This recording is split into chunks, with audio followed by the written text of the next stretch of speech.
Adiskideok egunon eta ongi etorriak ekitaldi honetara. Eskerrak eman nahiko nizkizueke hona etortzeagatik alako dirudienez alako egun zail batean. Baina, hau antolatuta genuen aspalditik eta ekitaldi honekin aurrera jarraitu behar genuen, nahiz eta gaur dirudienez gauza asko pilatu dira batera egun berean eta horrek agian zaildu egin du hona agertzea. Horregatik, esker bereziak ematen dizkizuet hona agertzeagatik. Como sabéis, periódicamente celebramos el Día Federalista aprovechando el aniversario o en conexión más o menos con el aniversario de aquel pacto de las fuerzas federalistas, de las fuerzas republicanas federalistas, cuyo aniversario redondo, el 150 aniversario, si no recuerdo mal, celebramos en el propio Eibar. En aquella fecha, el 24 de junio, en plenas fiestas de Eibar, cuando firmaron las fuerzas vasco-navarras federalistas aquel pacto. Seguimos manteniendo esta tradición, aunque la fecha no es a la vista no es muy adecuada, y además parece que hoy han coincidido una serie de actos de gran competencia y por tanto, pero no queríamos dejar pasar esta fecha, mantener la llamita encendida de la fecha del aniversario y de este Día Federalista que configuramos en su día. Hoy tenemos con nosotros a la persona, sin ninguna duda, al mayor especialista en el estudio de aquellos acontecimientos, Jon Pentxe, doctor en Historia Contemporánea y la persona que hasta donde yo sé, no sé si el único, pero desde luego el que más ha publicado sobre aquel pacto de las fuerzas republicanas federalistas. Vamos a iniciar el acto de hoy con un recuerdo, con una reflexión sobre aquel acontecimiento por parte de Jon Pentxe y posteriormente centrando este año dentro de los dos ámbitos en el que la asociación trabaja, el impulso de la profundización federal en el sistema autonómico español y el impulso de la profundización federal en la Unión Europea, dadas las circunstancias y dados los acontecimientos de estos últimos tiempos, pensamos en centrar la reflexión sobre la necesidad de profundización federal en la integración europea y para ello contamos con Domènec Ruiz de Besa. Ha sido parlamentario, ha sido miembro del Parlamento Europeo y es en estos momentos presidente de la Unión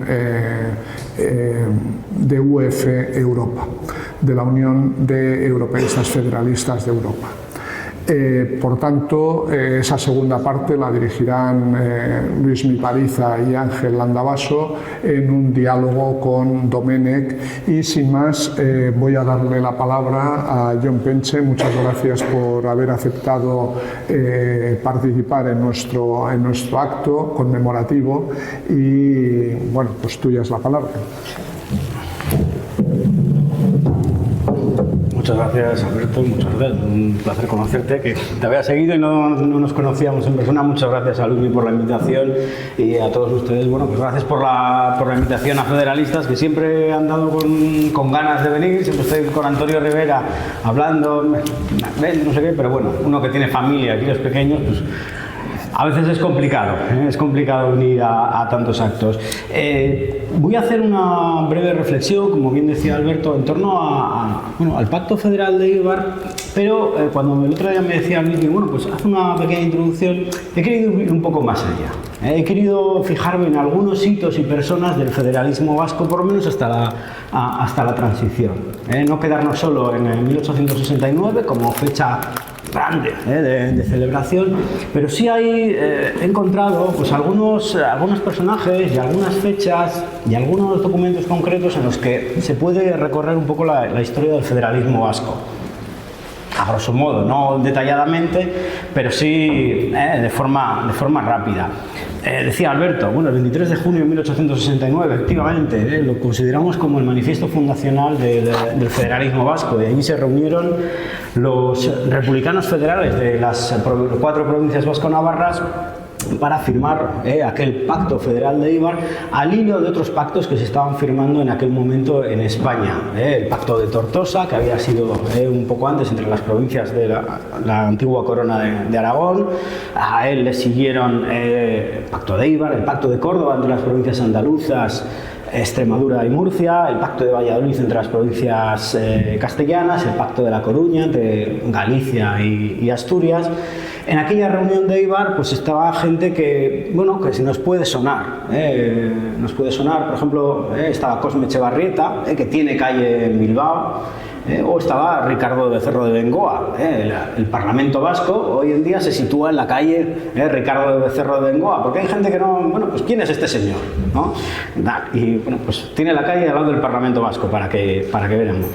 Bueno, pues aquellos pactos respondían al pensamiento que tenía Francisco Pi Margall en la cabeza de lo que tenía que ser el federalismo. Aquellos pactos se realizaron para organizar el partido, es decir, él tenía en la cabeza, unía el pacto y federación en su pensamiento, y decía, bueno, que España se tenía que construir de abajo arriba, desde las provincias, desde los municipios, las provincias, las regiones históricas, al poder central. Es algo que nunca se ha ensayado en la historia de España, construir ese poder de abajo a arriba, no de arriba a abajo, sino una constitución, bueno, que dice los poderes que tiene que decir cada una de las personas. Bueno, es un pensamiento, como digo, acabado, que no se ha llevado a cabo en la historia de España.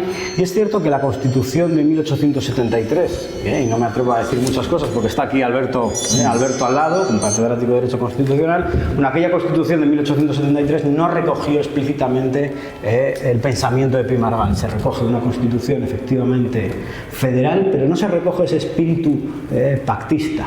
Se recoge en sí lo que, bueno, parecido a lo que pensaba Pi Margall, lo decían las nacionalidades en su libro, que España tenía que estar basada en las nacionalidades históricas, en los pueblos históricos, pero no se recogió ese espíritu pactista que se había ensayado en Éibar y se había dado a lo largo de estos pactos que os digo. Bueno, también el pensamiento de Pi Margall tuvo influencia, y es algo que los republicanos españoles hacían hincapié cada vez que podían, en el republicanismo portugués, ¿no? Y así las ideas de Teófilo Braga en su Historia de las Ideas Políticas o Magallanes Lima recogen esas mismas ideas de Pi Margall en torno a una federación ibérica, y es algo que repetían mucho los republicanos españoles.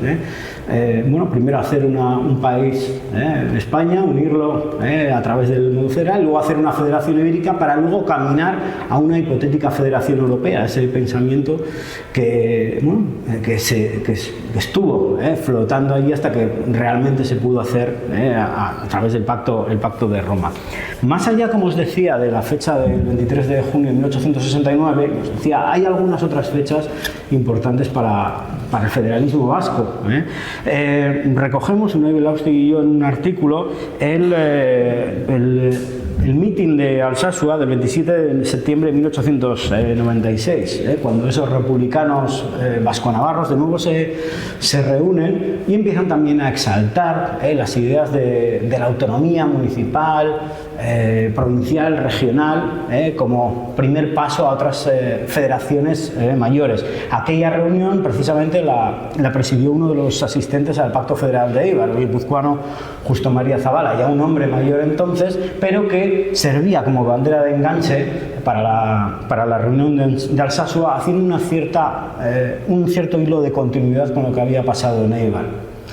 No vuelve a pasar algo similar en lo que hemos encontrado hasta 1917 en Vitoria, cuando se celebra otra nueva asamblea de republicanos vasco-navarros, previa a una asamblea republicana federal en Zaragoza, con la intención de unir al republicanismo español muy desgregado. Entonces, intentar unirlo para acometer la fase final de la restauración, y de nuevo vuelven a salir en esa reunión de Vitoria, los republicanos asistentes, asistió, no recordar, el que luego fue alcalde de Bilbao, Ernesto Erkoreka, empieza a asistir ahí, bueno, y vuelve a salir, como digo, a la palestra esas ideas autonomistas, federalistas, primero unirnos los territorios vasco-navarros en una federación para luego llevarlo a España, y luego, como siempre, y os digo, siempre es un punto de partida para federaciones mayores, siempre la referencia a una hipotética federación con Portugal siempre está en la mente de los republicanos españoles.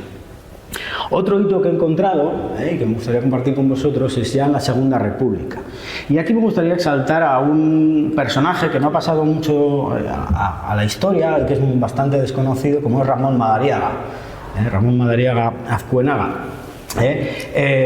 Ramón Madariaga, para el que no lo conozca, fijaros, el 7 de octubre de 1836, toma posesión del primer gobierno vasco. Hay una reunión allí en la Casa de Juntas de Bernica en la que se vota que el lehendakari sea José Antonio Aguirre. Y muchas veces no se cita que el candidato alternativo era Ramón Madariaga, que era un federalista y autonomista muy importante, que no tuvo demasiados cargos políticos, fue diputado provincial por Vizcaya en la Restauración, pero lo importante es que él redactó el anteproyecto de estatuto sobre el que luego pivotó el estatuto de la Sociedad de Estudios Vascos, por el que luego los distintos proyectos estatutarios del 32 a 4 provincias, del 33 a 3 provincias, y el que se estaba discutiendo en 1936 estaba basado en el proyecto que había redactado el propio Ramón de Madariaga. Vuelvo a decir que el Estatuto Vasco del 36, que se aprueba en plena guerra civil, no tiene nada que ver con el que se había plebiscitado.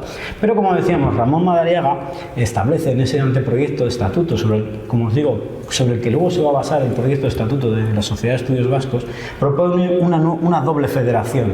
Entonces, en su pensamiento es profundamente autonomista, profundamente federalista, es un estatuto de máximos, él es republicano, y este estatuto de máximos para él, como os digo, propone una doble federación interna entre los territorios vascos, vasco-navarros en ese caso, por el cual el gobierno vasco debe consistir en una federación de los 4 territorios históricos que luego elijan un poder central. Un poder central que resultaba un poco débil, un gobierno vasco débil frente al poder de los territorios históricos. Y la otra federación sería la federación del País Vasco-Navarro con el resto de territorios históricos de España. Se hace este estatuto, se redacta en un momento en el que no sabemos la Segunda República cómo se va a apellidar. Sabemos que tenemos una república, pero no sabemos cómo se va a apellidar, si va a ser unitaria, federal o definitivamente integral, como así fue. Con lo cual, ese espíritu federal que diseña Ramón de Madariaga, pues hubo que limarlo un poco para condicionarlo al espíritu de la Constitución, pero nos sirve para ver que había republicanos federales en aquel momento, y que nos dejaron testimonios escritos. El pobre Ramón de Madariaga tuvo un final bastante triste, tuvo que salir al exilio, claro está, y en 1940 sus hijas le dicen que vuelva, que si no se deja ver mucho, que no le va a pasar nada, ¿no? Vuelve y intenta ir él a su despacho en la calle Sendeja, su despacho profesional, él era abogado, y al ver el despacho cómo había quedado, porque le habían entrado al despacho, lo habían destrozado todo, había sido incautado, pues le da una apoplejía de la que no se pudo recuperar el hombre. Era hijo, además, de un concejal federal del Ayuntamiento de Bilbao y padre de un concejal de ANV, de la Segunda República, de Nicolás Madariaga Cigarraga. Y digo esto de ANV porque me sirve para enganchar con el cuarto hito del que quería hablar, que es el federalismo en torno a Acción Nacionalista Vasca, y engancharos también con otro personaje, que es Gonzalo Bonardiz Bengoechea, que fue consejero de Agricultura de aquel primer gobierno vasco, que procedía del Partido Acción Nacionalista Vasca, y que es un profundo también federalista. Domènech es presidente de la Unión Federalista de los Federalistas Europeos, que se fundó en 1946. El movimiento federalista vasco se funda al año siguiente, en 1947, en París, con el PNV, PSOE, ANV, por supuesto, y Izquierda Republicana. este movimiento federalista vasco entraría en la Unión Europea de Federalistas en 1948. Pero en 1951 se forma el Consejo Vasco por la Federación Europea y va a estar presidida por el propio Nardiz, por el propio Gonzalo Nardiz. La propia Acción Nacionalista Vasca, en su programa de 1936, es muy interesante. Bueno, no es la Acción Nacionalista Vasca que hemos conocido luego en la transición, ¿no?, muy vinculada a la izquierda abertzale, sino es una Acción Nacionalista Vasca histórica, pero que en su programa, como digo, de 1936, apuesta enormemente, y es muy interesante leer ese programa, por el federalismo, un federalismo vasco, como de nuevo se habla de unión con otros pueblos europeos, apostando por una construcción europea basada en los pueblos y no en los estados. Luego, Acción Nacionalista Vasca en el exilio, una vez ya pasada la Segunda Guerra Mundial, abundará en estos términos. Juan José Basterra abunda en estos términos, hablando de esa federación de pueblos, porque ya hemos visto lo que ha pasado con los estados. Nos había dado esa lucha entre los estados, nos había dado como resultado la Segunda Guerra Mundial, y por eso había que formar Europa desde la base de los pueblos. Y bueno, Gonzalo Nardiz mantiene la presidencia del Consejo Vasco por la Federación Europea hasta la transición. Y como tal asistirá a todas esas conferencias, mítines, congresos del movimiento europeo por la federación desde 1951 hasta 1976 aproximadamente. Por ejemplo, está en el Contubernio de Múnich. El Contubernio de Múnich, no es una reunión, sino que precede a una reunión del movimiento europeo. Y ahí está Gonzalo Nardiz, y defenderá siempre y levantará esa llama del federalismo. Que, como digo, ese Consejo Vasco por la Federación Europea, una vez que llega la transición y comienza a construirse la democracia en España, pues queda un poquito en agua de borrajas. Bueno, sin más, estos 4 hitos que os digo, en el sexenio democrático, en la restauración con esas 2 reuniones, en la Segunda República, hablando de Ramón de Madariaga, y en el franquismo, hablando del Consejo Vasco de la Federación Europea y de Gonzalo Nardiz, para que veamos que el federalismo vasco no solo queda en 1869, no tenemos solo que fijarnos en aquella histórica fecha, sino que también tenemos un largo recorrido, y que siempre ha habido gente que ha levantado esa llama federalista en Euskadi, que nos sirve de enganche para nosotros, los federalistas de hoy en día, pues que tengamos nuestros referentes y que construyamos el futuro siempre apoyándonos en nuestro pasado. Así que muchas gracias por vuestra atención.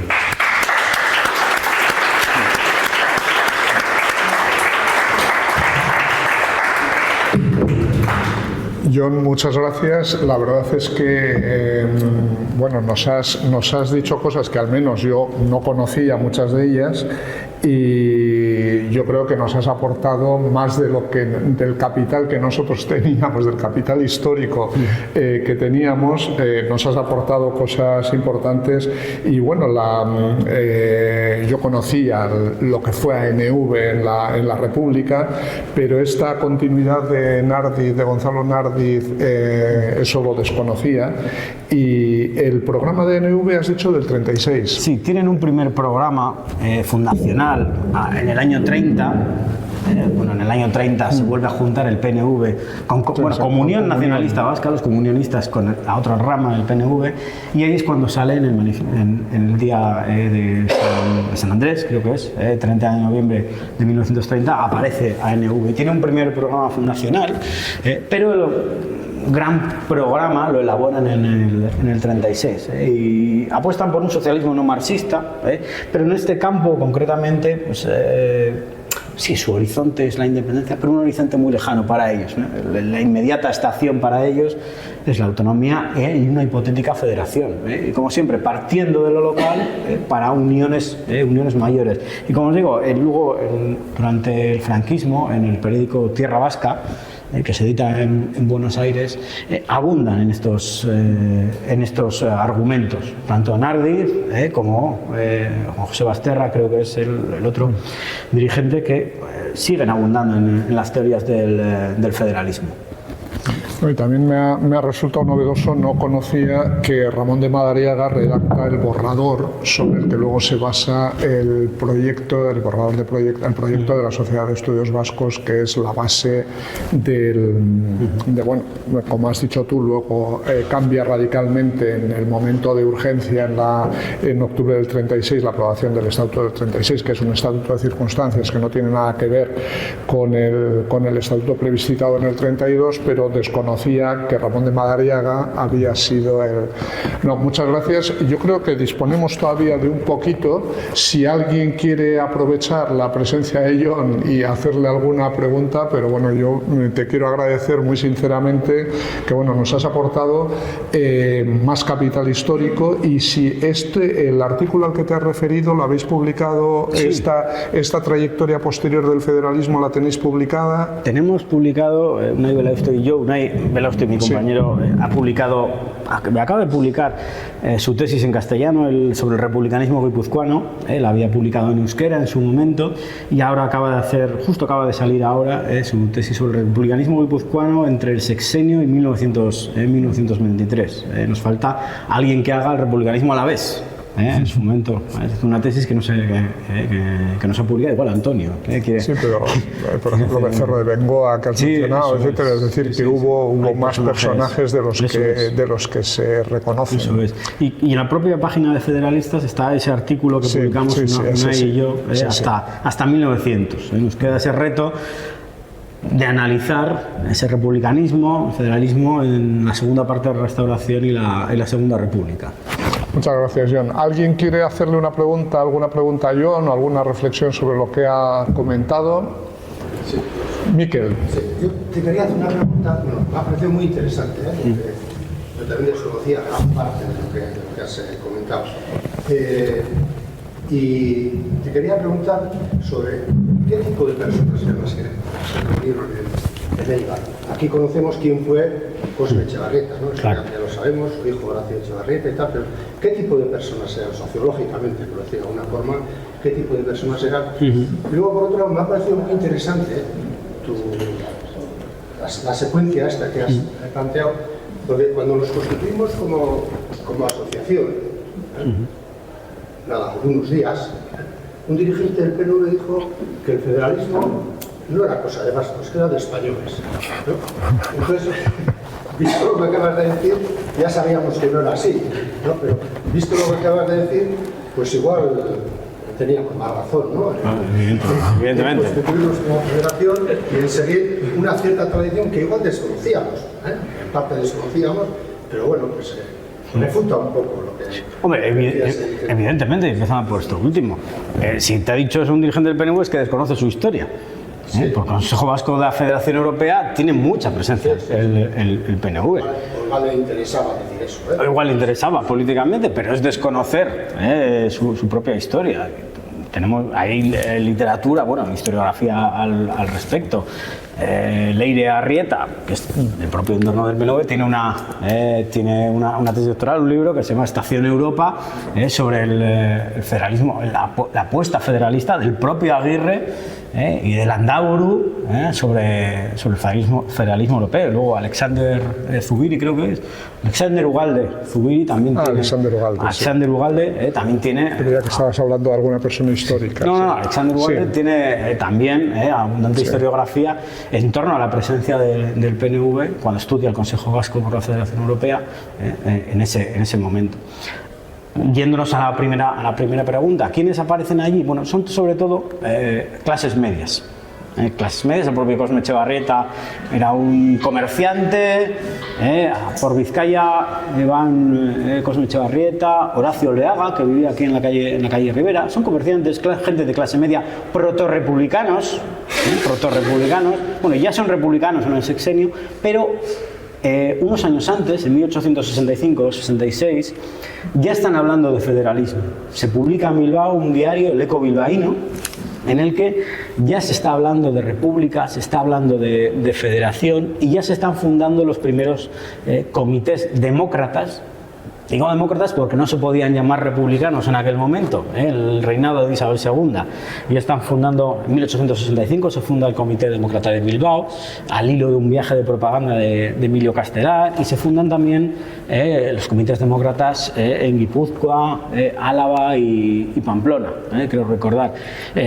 Al hilo de ese mismo viaje, los que más actividad tienen son los bilbaínos que consiguen fundar ese periódico. Y en ese periódico pues, nos dan las claves de su propio pensamiento.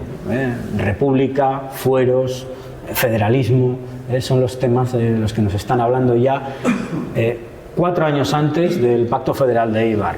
Y son las mismas personas que han fundado esos núcleos proto-republicanos, hacia finales del reinado de Isabel II, los que nos van a aparecer allí. Y son en su mayoría pues, clase media, comerciantes, profesiones liberales, abogados, periodistas, son esa gente ciertamente, con un cierto grado de pensamiento, con un cierto grado de instrucción y que han tenido contacto con otros republicanos allende el Ebro, se suele decir.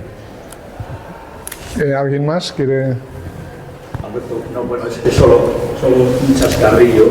Conocí a Gonzalo Nardi en el año 71, en marzo. Bueno, yo, por circunstancias de la época, pasé por los Pirineos. Y en aquellos tiempos, antes de pedir la carta de asilo político, convenía que, eso nos decían, ¿no?, que alguna institución y tal, bueno, total, fui a la sede del gobierno vasco y que ellos te reconocían, ¿no?, como ciudadano y tal. Y entonces ahí estaba Gonzalo Nardi, que era a la sazón consejero de Agricultura, y recuerdo que estaba mandando un telegrama a un senador de Dakota del Norte o Dakota del Sur, no me acuerdo.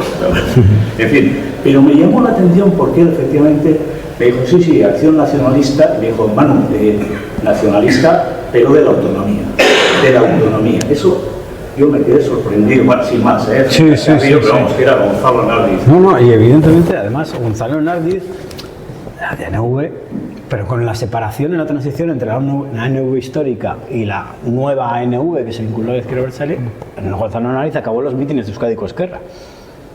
Junto a otro consejero del gobierno vasco, Juan Astigarrabía, que había sido del Partido Comunista, y acabaron los dos en mítines de Euskadi Ezkerra. ¿Alguien más quiere? Bego. Tengo una curiosidad, y es en todo lo que habéis estudiado, ¿no habéis encontrado presencia femenina? No. Desgraciadamente la política por la época, rastros de mujeres y en la Segunda República sí que hay agrupaciones femeninas, hay secciones femeninas en los partidos, pero alguna mujer que nos hable directamente de federación, no. Hay otras que nos hablan, por ejemplo, de antifascismo, del papel de la mujer en la política. Por ejemplo, en la Guerra Civil, en el año 37, está la agrupación de mujeres antifascistas, y tienen discursos muy interesantes en torno pues, a la defensa de la democracia, ¿no? O anteriormente la Unión Femenina Republicana, que nace en el año 33, aquí en la calle Banco España. Pero no he encontrado que hagan referencia explícita al federalismo. Hablan de otras cosas, del papel de la mujer, y abren camino a lo que tiene que ser la mujer como militante política, pero no explícitamente hablan del federalismo. ¿Alguien más? Una cuestión en un par de minutos para terminar. Has dicho que el federalismo también apelaba como base de legitimación a los fueros, etc. Esa divergencia entre la apelación a los fueros como fundamento del tradicionalismo y luego del nacionalismo, y la apelación a los fueros como legitimación de una propuesta más moderna, digamos, de tipo federal, en los federalistas, ¿qué función tiene? Bueno, tiene la función... A ver, los federalistas en ese momento trastocan algunos conceptos. Ellos exaltan que la gente se reunía alrededor del árbol de Guernica y dicen, eso ya es democracia. Pero ¿qué pasa? que el que no defendía los fueros en aquella época, en el sexenio democrático, en aquella época, quedaba fuera del juego político. El fuerismo tenía que ser común a todos. Y los progresistas, el Partido Progresista, que no era precisamente defensor de los fueros, porque ya Espartero los había abolido y ellos son defensores de la unidad, digamos, la unidad constitucional de todas las regiones, y que todas las regiones y todas las provincias se gobiernan por las mismas normas. Claro, quedaban proscritos, digamos, en el País Vasco en aquel momento. Entonces los republicanos elaboran esta nueva interpretación foral, diciendo que lo natural para el País Vasco ya era, como tenía fueros, ya era democrático y federalista. Trastocan, y es cierto, hay que reconocerlo, trastocan ciertos términos históricos, porque fueros, y tú lo sabes mejor que nadie, no me atrevo a decir muchas cosas, viene el derecho consuetudinario, la costumbre y la democracia y la constitución de otra fuente, e intentan compatibilizar constitución con costumbre. Ese trastoque de los fundamentos del fuerismo tradicional también lo realiza el nacionalismo, cuando transforma la unidad de la monarquía que garantizaba el fuerismo precisamente en derecho a la independencia. O sea, que ese juego lo hacen todos, ¿no? Exactamente. Todos los que intentan modernizar el concepto. Claro, todos intentan llevarse, todos tienen su propia interpretación de los fueros. Pero es una fuente de legitimación. Sí. Para ellos es legitimizarse a ellos mismos de cara a no quedar fuera de ese juego político de la época. Sí, y en el sentido que decía Miquel, nosotros también entroncamos con la tradición del país, ¿no? Eso es. Muy bien, John, pues si no hay más, reiterando el agradecimiento y lo interesante de lo que nos has aportado, muchas gracias, y damos paso a la siguiente parte del acto. Gracias. De verdad que me ha encantado. Muy bien.